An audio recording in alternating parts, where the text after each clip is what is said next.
Welcome you all to this commerce easy learning. Calicut University കീഴിലുള്ള BCom BBA third semester സ്റ്റുഡൻസിന് വേണ്ടിയിട്ടുള്ള വീഡിയോസാണിത്. Subject professional business skills. ഈ ഒരു വീഡിയോയിൽ ഉൾപ്പെടുത്തിയിരിക്കുന്നത് മോഡ്യൂൾ 3യിലെ ഇമ്പോർട്ടൻ്റ് ആയിട്ടുള്ള 2 മാർക്സ് ക്വസ്റ്റ്യൻസ്, അതേപോലെ തന്നെ 5 മാർക്സ്, അതേപോലെ തന്നെ എസ്സേ ടൈപ്പ് ക്വസ്റ്റ്യൻസ് ആണ്. ഇതിന് തൊട്ട് മുമ്പുള്ള കുറച്ചൊരു 3 വീഡിയോസ് ഈ പറയുന്ന പ്രൊഫഷണൽ ബിസിനസ് സ്കില്ലിനെ കുറിച്ചിട്ടുള്ളതായിട്ടുണ്ടായിരുന്നു. ഫസ്റ്റ് പാർട്ടിലൊക്കെ പറയുന്നത് ഈ ഇമ്പോർട്ടൻ്റ് ആയിട്ട് എസ്സേ, ഫസ്റ്റ് മോഡ്യൂളിലെ 2 ഇമ്പോർട്ടൻ്റ് എസ്സേ എക്സ്പ്ലനേഷൻ ആണ്, അത് പറഞ്ഞിട്ടുണ്ടായിരുന്നു. ദെൻ പാർട്ട് 3യിൽ മോഡ്യൂൾ 1ൽ 2 മാർക്സ് ക്വസ്റ്റ്യൻസ്, അതേപോലെ തന്നെ 5 മാർക്സ് ക്വസ്റ്റ്യൻ, അതേപോലെ തന്നെ എസ്സേ ക്വസ്റ്റ്യൻസും പറഞ്ഞു തന്നിട്ടുണ്ടായിരുന്നു. അപ്പോൾ അത് കാണാത്തവരുണ്ടെങ്കിൽ ആ വീഡിയോസ് ഒന്ന് കാണാം. ഈ വീഡിയോയിൽ ഉൾപ്പെടുത്തിയിരിക്കുന്നത് മോഡ്യൂൾ 3യിലത്തെ ഇമ്പോർട്ടൻറ്റ് ക്വസ്റ്റ്യൻസ് ആണ്. ഓക്കെ, അതിൽ കുറച്ച് പേര് ചോദിച്ചിട്ടുണ്ടായിരുന്നു ഈ പറഞ്ഞ ക്വസ്റ്റ്യൻസ് മാത്രം പഠിച്ചു കഴിഞ്ഞാൽ പാസ്സാവുമോ എന്നുള്ളത്. പാസ്സാവും, ഷുവറാണ്, പാസ്സാവും. പക്ഷേ നല്ലൊരു മാർക്കോട് പാസ്സാവണമല്ലേ, അതിലെ മെയിൻ എയിം നമുക്ക് പറയുന്നത്. ജസ്റ്റ് പാസ് എന്ന് പറഞ്ഞിട്ട് കാര്യമില്ല, ജസ്റ്റ് നല്ല ഹയസ്റ്റ് മാർക്കോടെ പാസ്സാവും, നല്ലൊരു പെർസെൻറ്റേജ് സ്കോർ ചെയ്യുക എന്നുള്ളതാണ് നമ്മുടെ ലക്ഷ്യമാവേണ്ടത്. പ്രീവിയസ് ക്വസ്റ്റ്യൻ പേപ്പർ നോക്കി നമുക്കിതിന് അനാലിസിസ് ഒക്കെ ചെയ്തിട്ട് ഇതൊക്കെയാണ് റീസെൻ്റ് ആയിട്ട് വരാൻ ചാൻസ് ഉള്ളത് എന്നൊക്കെ പറഞ്ഞ് നമുക്ക് പറയാൻ പറ്റില്ല. കാരണം യൂണിവേഴ്സിറ്റി ഇത് ആദ്യമായിട്ടാണ് തേർഡ് സെമിസ്റ്ററിൽ ഇങ്ങനെ ഒരു പേപ്പർ ഇൻട്രൊഡ്യൂസ് ചെയ്തിരിക്കുന്നത്, അല്ലേ? പ്രൊഫഷണൽ ബിസിനസ് സ്കിൽ എന്ന് പറയുന്ന ഒരു സബ്ജക്റ്റ്. മുൻപ് ഏതായിരുന്നു? ജനറൽ ഇൻഫോർമാറ്റിക്സ് എന്ന് പറയുന്ന ഒരു സബ്ജക്റ്റ് ആയിരുന്നു. അതിൻ്റെ പകരമാണ് ഈ പറഞ്ഞ പ്രൊഫഷണൽ ബിസിനസ് സ്കിൽ എന്ന് പറയുന്ന ഒരു സബ്ജക്റ്റ് വന്നിരിക്കുന്നത്. അതുകൊണ്ട് നമുക്ക് ക്വസ്റ്റ്യൻസ്, പ്രീവിയസ് ക്വസ്റ്റ്യൻ പേപ്പർ 10-20 വർഷത്തെ ക്വസ്റ്റ്യൻ പേപ്പറൊക്കെ നമ്മൾ നേരത്തെ വീഡിയോസിലൊക്കെ വേറെ സബ്ജക്റ്റിനെ കുറിച്ചൊക്കെ പറയുന്ന സമയത്ത് ആ വേറെ സബ്ജക്ട്സൊക്കെ നമുക്ക് പറയാൻ എളുപ്പമായിരുന്നു. കാരണം ഇതൊക്കെ ഇങ്ങനെയാണ് വരുള്ളൂ, ഇത്രത്തോളം വരാൻ ചാൻസ് ഉള്ളൂ എന്ന് നമുക്ക് പറയാൻ പറ്റും. പക്ഷേ ഇതൊരു പുതിയ സബ്ജക്റ്റ് ആയതുകൊണ്ട് യൂണിവേഴ്സിറ്റി ആദ്യമായിട്ടാണ് ഇടുന്നത്. നിങ്ങളായിരിക്കും ഫസ്റ്റ് എഴുതുന്ന ബാച്ച്, നിങ്ങളുടെ ബാച്ചായിരിക്കും. ഓക്കെ, അപ്പോൾ നമുക്ക് എന്താ പറഞ്ഞു കഴിഞ്ഞാൽ ജനറൽ ഇൻഫോർമാറ്റിക്സ് സബ്ജക്റ്റുമായിട്ട് റിലേറ്റഡ് ആയിട്ടാണ് വരുന്നത് ഈ പറഞ്ഞ പ്രൊഫഷണൽ ബിസിനസ് സ്കില്ല്. അപ്പോൾ അതിൽ കുറേ കണ്ടൻറ്റ് നമുക്ക് ഈ പറയുന്ന ബുക്കിലുണ്ട്. അപ്പോൾ നമുക്കറിയാം ഏകദേശം എത്രത്തോളമാണ് ഇമ്പോർട്ടൻ്റ് ഉള്ളത് എന്നും, അതേപോലെ തന്നെ റീസെൻ്റ് ആയിട്ട് ചോദിക്കാൻ, ഇപ്പോഴത്തെ ഒരു റീസെൻറ്റ് ട്രെൻഡിൽ ചോദിക്കാനുള്ള ചാൻസസ് ഉള്ള ക്വസ്റ്റ്യൻസും ഏതൊക്കെയാണ് ഇമ്പോർട്ടൻ്റ് എന്നുള്ളതും. ഓക്കെ, അപ്പോൾ അതിൻ്റെയൊക്കെ ബേസിലാണ് ഞാൻ ഈ കുറേ ക്വസ്റ്റ്യൻസ് പറയുന്നത്. അപ്പോൾ നിങ്ങൾ എല്ലാ മോഡ്യൂൾസും എല്ലാ കണ്ടൻറ്റും നല്ല രീതിയിൽ പഠിക്കുക. ഞാൻ പറയുന്ന ക്വസ്റ്റ്യൻസ് എന്ത് ചെയ്യുക, നല്ല ഫോക്കസ് ചെയ്തിട്ട് തന്നെ പഠിക്കുക.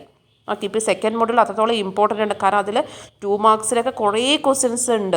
പക്ഷേ നമുക്കത് എല്ലാ ക്വസ്റ്റ്യൻസും പറഞ്ഞു കഴിഞ്ഞാൽ പിന്നെ നിങ്ങൾ സാധാരണ എല്ലാം പഠിക്കുന്നത് പോലെ ആവില്ല. അതല്ല ഞാൻ ഉദ്ദേശിക്കുന്നത്. കുറേ ക്വസ്റ്റ്യൻസ് ഉണ്ടാവും, അതിൽ നമുക്ക് വേണ്ട ക്വസ്റ്റ്യൻസിൽ ഒരു 80% എങ്കിലും നമുക്ക് ആ പറയുന്ന ഫോക്കസിൽ നിന്ന് പഠിച്ചു കഴിഞ്ഞാൽ മറ്റേത് നമ്മൾ പഠിക്കും. ഈ 80% എബോ നമുക്ക് വീണ്ടും ഈ ഇതും കൂടി ഫോക്കസ് ചെയ്ത് പഠിക്കുമ്പോൾ നല്ല മാർക്കും സ്കോർ ചെയ്യാൻ സാധിക്കും. അപ്പോൾ ഈ പറയുന്ന ക്വസ്റ്റ്യൻസ് ഒന്നും സ്കിപ്പ് ചെയ്യാതെ കറക്റ്റായിട്ടിരുന്ന് പഠിക്കുക. ഓക്കെ, അപ്പോൾ ഈ ഒരു വീഡിയോ ആദ്യമായിട്ടാണ് കാണുന്നത്, നിങ്ങൾ സബ്സ്ക്രൈബ് ചെയ്യുക, ബെൽ ബട്ടൺ പ്രസ് ചെയ്യുക, അതേപോലെ വീഡിയോസ് യൂസ്ഫുള്ളായ ലൈക്ക് ആൻഡ് ഷെയർ. ഓക്കെ, അപ്പോൾ നമുക്ക് നേരെ ക്ലാസ്സിലേക്ക് പോവാം.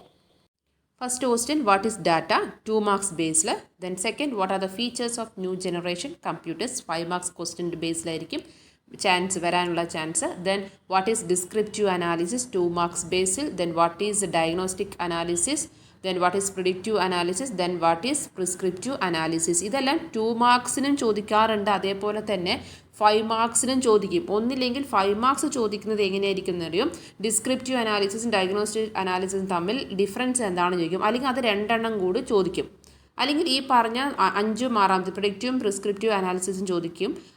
അതും അല്ലെങ്കിൽ പിന്നെ എങ്ങനെ ചോദിക്കുക എന്നറിയോ? ടൈപ്സ് ഓഫ് അനാലിസിസിൻ്റെ രീതിയിൽ ചോദിക്കാറുണ്ട്. ബിസിനസ് അനാലിസിസിൻ്റെ ഡാറ്റ അനാലിസിസില്ലേ, അത് ചോദിക്കാറുണ്ട്. What are the different types of data analysis എന്ന് ചോദിക്കുമ്പോൾ ഈ പറയുന്ന പോയിൻറ്റ്സ് എല്ലാം 4 ടൈപ്പിലാണ്.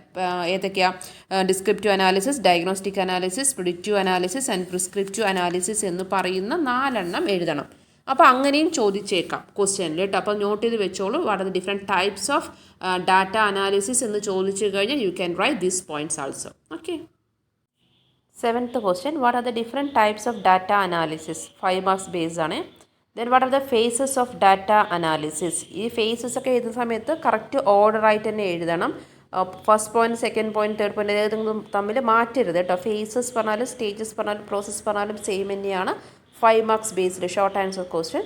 The next, what are the components of business analytic? അതായത് ഇതും 5 മാർക്സ് ക്വസ്റ്റ്യൻ ആണ്. The next, what are the challenges normally faced by business to adopt business data analysis techniques? അതായത് business data analysis techniques ഒക്കെ use ചെയ്യുന്ന സമയത്ത് എന്തൊക്കെ challenges ആണ് അല്ലെങ്കിൽ ഡിസഡ്വാൻറ്റേജസ് ആണ് എന്ന് പറഞ്ഞാലും ഓക്കെ ഡിമെറിറ്റ്സ് ആണെന്ന് ചോദിച്ചാലും അല്ലെങ്കിൽ പ്രോബ്ലം ഏതൊക്കെയാണ് ഫേസ് ചെയ്യണമെന്ന് ചോദിച്ചാലും സെയിം ആണ് ആൻസർ. ഇവിടെ ചലഞ്ചസ് എന്ന് മാത്രമേ പറഞ്ഞിട്ടുള്ളൂ. ഇനി അത് പ്രോബ്ലം എന്തൊക്കെയാണ് ഫേസ് ചെയ്യുന്നത് ചോദിച്ചാലും സെയിം ആൻസർ ആണ്. ഓക്കെ, ദെൻ ഇത് പറഞ്ഞ് 5 മാർക്സിന് വരാൻ ചാൻസ് ഉണ്ട്. അതേപോലെ തന്നെ എസ് എ ടൈപ്പായിട്ട് വേണമെങ്കിലും ചോദിക്കാം. Then next what is Excel 2 marks question. Then what is KNIME എന്നാണ് KNIME, അത് നമ്മുടെ ഓപ്പൺ സോഴ്സ് എന്നൊക്കെ പറഞ്ഞില്ല, അതിൽ 2 മാർക്കിന് ചോദിക്കുന്ന കാര്യം. നെക്സ്റ്റ് BIRT, അതും നമ്മുടെ ഏതാ 2 മാർക്സ് ക്വസ്റ്റ്യൻ ആണ് വരുന്നത്. 2 മാർക്സിന് അങ്ങനത്തെ ഫുൾ ഫോം ആയിട്ട് വരുന്നത് വേറെ കുറച്ചൊക്കെ ഉണ്ട് കേട്ടോ. MNAR, MAR, MCAR അതൊക്കെ ഇല്ല, അതൊക്കെ ഒന്ന് ജസ്റ്റ് ഒന്ന് നോക്കിയിട്ട് പോണേ. Next question what is cloud computing 2 marks ആണ്, ഇമ്പോർട്ടൻറ്റ് ക്വസ്റ്റ്യൻ ആട്ടോ. Then next what are the advantages of business analytic, അതായത് ഇത് 5 മാർക്സ് ക്വസ്റ്റ്യൻ. ദെൻ അടുത്തത് വാട്ട് ഈസ് ഇൻഫോർമേഷൻ, അതേപോലെ നോളേജ്, നമ്മൾ നേരത്തെ പറഞ്ഞില്ല ഡാറ്റ എന്ന് പറഞ്ഞില്ല, അതേപോലെ ചോദിക്കുന്ന ചോദ്യം തന്നെയാണ് കേട്ടോ ഇൻഫോർമേഷൻ, അതായത് വാട്ട് ഈസ് നോളേജ് എന്നുള്ളതൊക്കെ. അത് രണ്ടും 2 മാർക്സിൻ്റെ ബേസിൽ ഇമ്പോർട്ടൻ്റ് ആണ്.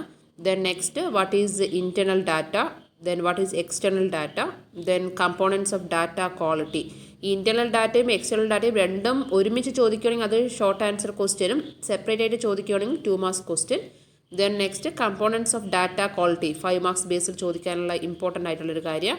Then how to collect high quality data 5 marks question ബേസിൽ. Then types of missing data 5 മാർക്സും ചോദിച്ചേക്കാം, അതേപോലെ തന്നെ എസ് എ ടൈപ്പും ചോദിച്ചേക്കാം. Then next what is social network analysis, how this can be used for business growth. ഇത് നല്ലൊരു important question ആട്ടോ, സെക്കൻഡ് മോഡ്യൂളിൽ നിന്ന് വരാൻ ചാൻസ് ഉള്ള ഒരു എസ് എ ടൈപ്പ് ക്വസ്റ്റ്യൻ ആണിത്. Then what is structured big data 2 marks question. Then what is unstructured big data 2 marks question. ഇനിയിപ്പോൾ സ്ട്രക്ചേർഡ് ബേസിൽ ബിഗ് ഡാറ്റ കാര്യത്തിനെ വെച്ച് ചോദിക്കുവാണെങ്കിൽ ഈ 2 എണ്ണവും വരും, അപ്പോൾ നമുക്കത് ഷോർട്ട് ആൻസറിലേക്ക് മാറും. പക്ഷേ എങ്കിലും നമ്മളിത് 2 മാർക്സ് ബേസിൽ പഠിക്കുമ്പോൾ അത് ഓട്ടോമാറ്റിക്കായിട്ട് നമ്മളത് 5 മാർക്സിലും കയറി പോകും. Okay, then what are the disadvantages of big data, okay അത് 5 മാർക്സ് ബേസിൽ. Then next state the advantages of big data, അതേപോലെ ബിഗ് ഡാറ്റ പറയുന്നത് അത്രത്തോളം ഇമ്പോർട്ടൻ്റ് ആണ്. അഡ്വാൻറ്റേജസും ചോദിച്ചേക്കാം, ഡിസഡ്വാൻറ്റേജ് ചോദിച്ചേക്കാം, അതേപോലെ തന്നെ ടൈപ്സും ഉണ്ട്. ഓക്കെ, അപ്പോൾ അതുകൊണ്ട് ആ ഏരിയ നന്നായി പഠിക്കണം. Then next, what are the technologies employed in big data 5 marks based. Then how big data works 5 marks based. Then next, enumerate the benefit of artificial intelligence in e-business. അത് reason ആയിട്ട് വരാൻ chance ഉള്ള questions ആണ്. S A type ആയിട്ടും short answer question ആയിട്ടും ചോദിക്കാനുള്ള ഒരു നല്ലൊരു ചോദ്യമാണിത്, ഈ ബിസിനസ് എന്ന് പറയുന്നത്, ഇലക്ട്രോണിക് ബിസിനസ് എന്ന് പറയുന്നതിൽ. Okay, then next what is social network analysis 2 marks question, നല്ലൊരു ക്വസ്റ്റ്യൻ ആട്ടോ അത്. Then next, what is business data analysis? Discuss the types and importance of business data analysis. Essay type question ആണ്. Then next, what is business intelligence 2 marks question, നല്ലൊരു question അതൊക്കെ. പിന്നെ അതേപോലെ what is micro segmentation, നല്ലൊരു question ആണ് 2 marks ബേസിൽ. അത് ചിലപ്പോൾ ഇനി വാട്ട് ഈസ് മൈക്രോ സെഗ്മെൻറ്റേഷൻ എന്ന് പറയുന്നതൊക്കെ ഷോർട്ട് ആൻസർ ക്വസ്റ്റ്യനിലൊക്കെ വരാൻ ചാൻസ് ഉള്ളതാണ്. Then next what is external data, primary data, secondary data and internal data. Separate 2 marks question ആണ്. ഓൾറെഡി ഞാൻ എക്സ്റ്റേണൽ ഡാറ്റയും ഇൻറ്റേർണൽ ഡാറ്റയും പറഞ്ഞു തോന്നുന്നു. അപ്പോൾ ഇത് പ്രൈമറി ഡാറ്റ എന്നാൽ എന്തും, അതേപോലെ തന്നെ സെക്കൻഡറി ഡാറ്റ എന്നാൽ എന്തെന്നുള്ളത് സെപ്പറേറ്റ് ആയിട്ട് ഞാനിപ്പോൾ 36, 37 എന്ന് പറഞ്ഞത് എഴുതിയിട്ടില്ല എന്ന് മാത്രമേ ഉള്ളൂ. ഈ പറയുന്ന ടേംസിൻ്റെ പറയുന്ന ക്വസ്റ്റ്യൻസ് ഉണ്ടല്ലോ, അതൊക്കെ 2 മാർക്സ് ബേസിന് വരാൻ ചാൻസ് ഉള്ളത്. ഇനിയിപ്പോൾ ഡിഫറെൻറ്റ് ടൈപ്സ് ഓഫ് ഡാറ്റ എന്ന് ചോദിക്കുകയാണെങ്കിൽ നിങ്ങൾക്ക് ഈ പറയുന്ന കാര്യങ്ങളൊക്കെ എഴുതേണ്ടി വരും. ഓക്കെ, അപ്പോൾ എന്നാലും 2 മാർക്സ് ബേസിൽ പഠിച്ചു കഴിഞ്ഞാൽ നിങ്ങൾക്ക് മറ്റേ 5 മാർക്സ് ക്വസ്റ്റ്യൻ ബേസിലാണെങ്കിലും എഴുതാൻ പറ്റും. ഓക്കെ, അപ്പോൾ ഇത്രയുമാണ് ഇമ്പോർട്ടൻ്റ് ആയിട്ടുള്ളത്. കുറേ ക്വസ്റ്റ്യൻസ് ഇതിലുണ്ട്. സെക്കൻഡ് മോഡ്യൂൾ എന്ന് പറയുന്നില്ലേ, കണ്ടൻറ്റ് കുറേ ഉള്ളതാണ്. കുറേ ഡിഫറെൻറ്റ് ക്വസ്റ്റ്യൻസ് ഒക്കെ വരും. ന്യൂട്രൽ നെറ്റ്വർക്ക്, അതേപോലെ തന്നെ ക്വാളിറ്റി, ഡാറ്റ ക്വാളിറ്റിയുടെ ബേസിൽ വരുന്നത്, അങ്ങനെ കുറച്ച് ഒരു 2 മാർക്സ് ബേസിലൊക്കെ അങ്ങനത്തെയൊക്കെ ചാൻസസ് വരാനുണ്ട്. ബിസിനസ് ഇൻ്റലിജൻസ് നമ്മൾ ഓൾറെഡി പറഞ്ഞു തോന്നുന്നു അല്ലേ, അത് പിന്നെ ഡാറ്റ മോഡലിംഗ് അതൊക്കെ ഇമ്പോർട്ടൻ്റ് ആണ്. പക്ഷേ എങ്കിലും നമുക്ക് ഇതിന് ഈ പറയുന്ന ക്വസ്റ്റ്യൻസ് വെച്ച് നോക്കുമ്പോൾ ഇത് ലെസ് ഇമ്പോർട്ടൻ്റ് ആണ് മറ്റു നേരത്തെ പറഞ്ഞത്. പക്ഷേ എങ്കിലും ചിലപ്പോൾ ചോദിച്ചേക്കാം. അപ്പോൾ നിങ്ങളത് പഠിക്കുമ്പോൾ അതിൻ്റെ ഒരു എങ്ങനെയൊക്കെ ആയിരിക്കും ചോദ്യങ്ങൾ വരിക എന്നുള്ളൊരു ഏകദേശം ഐഡിയ കിട്ടിയില്ലേ. അപ്പോൾ അതിനനുസരിച്ചിട്ട് ബാക്കിയുള്ള ക്വസ്റ്റ്യൻസും കൂടി നമുക്ക് വന്നാൽ എഴുതാൻ പറ്റണം എന്നുള്ള രീതിയിലേക്ക് നിങ്ങളത് ജസ്റ്റ് നോക്കി പോകുന്നത് നല്ലതായിരിക്കും. ഓക്കെ, അപ്പോൾ എങ്കിലും ഈ ക്വസ്റ്റ്യൻസ് എന്തായാലും ഫോക്കസ് ചെയ്തിട്ട് തന്നെ പഠിക്കുക. അപ്പോൾ thank you. See the next class.